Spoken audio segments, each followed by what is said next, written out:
Price Lord. இன்னைக்கு நம்ம topic வாசனை. Sweet smelling. எது வாசனை? எது கடவுளுக்கு விருப்பமான வாசனை? எப்படி நாம இருக்கணும்? எதை கடவுள் நம்மிடம் எதிர்பார்க்கிறார்?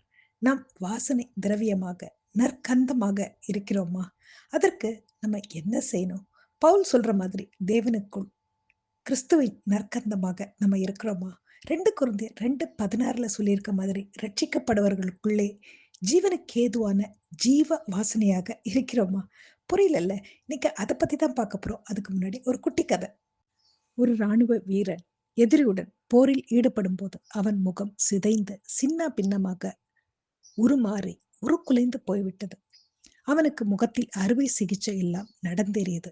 அறுவை சிகிச்சை முடிந்த உடன் அந்த வீரன் முகம் பார்க்கும் கண்ணாடியை கொண்டு வருமாறு கேட்க மருத்துவமனையில் இருந்த அனைவரும் முகம் பார்க்கும் கண்ணாடியை தர மறுக்க கடைசியில் அவனுக்கு முகம் பார்க்கும் கண்ணாடி கொடுக்கப்பட்டது.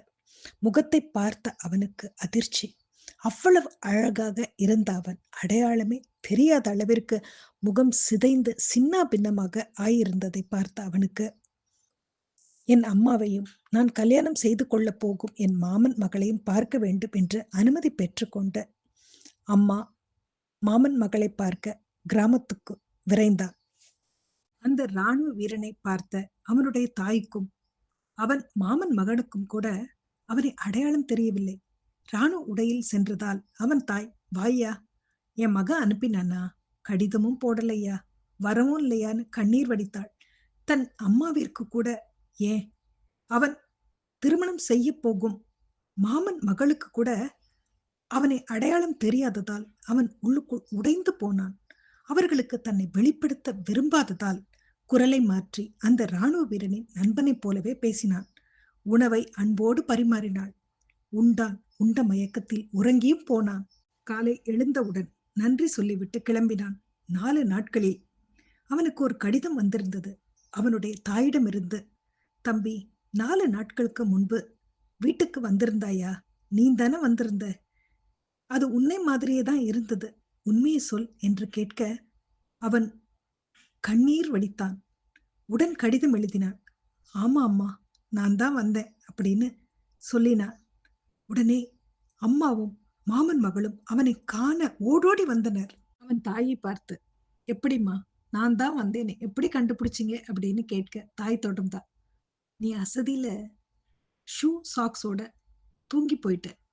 உன் ஷூ சாக்ஸை கழட்டும் போது என் மகனின் வாசம் நான் உணர்ந்தேன்.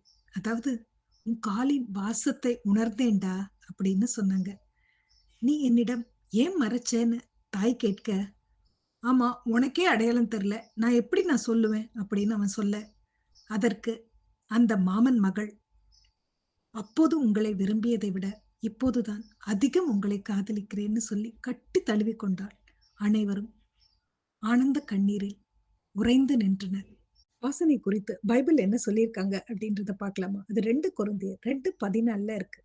கிறிஸ்துவுக்குள் எப்போதும் எங்களை வெற்றி சிறக்க பண்ணி எல்லா இடங்களிலும் எங்களை கொண்டு அவரை அறிகிற அறிவின் வாசனையை வெளிப்படுத்துகிற தேவனுக்கு ஸ்தோத்திரம் அப்படின்னு இருக்கு.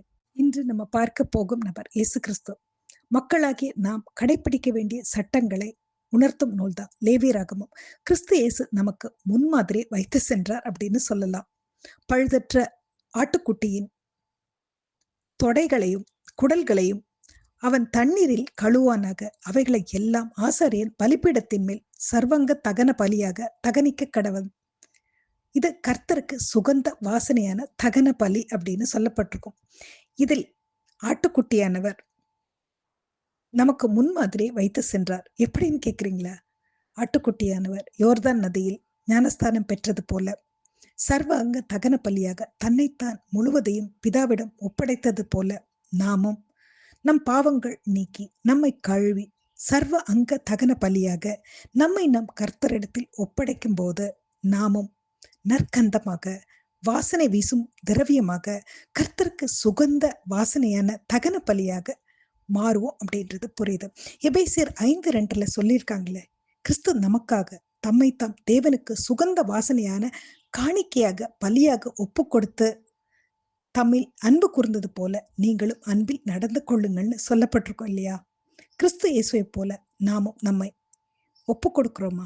இராணுவ வீரனின் வாசனை முகர்ந்து அவனை கட்டி தழுவிய தாயை போல நாமும் கிறிஸ்துவின் வாசனை முகர்ந்து அவரை கட்டி தழுவுறோமா? நாம எப்படி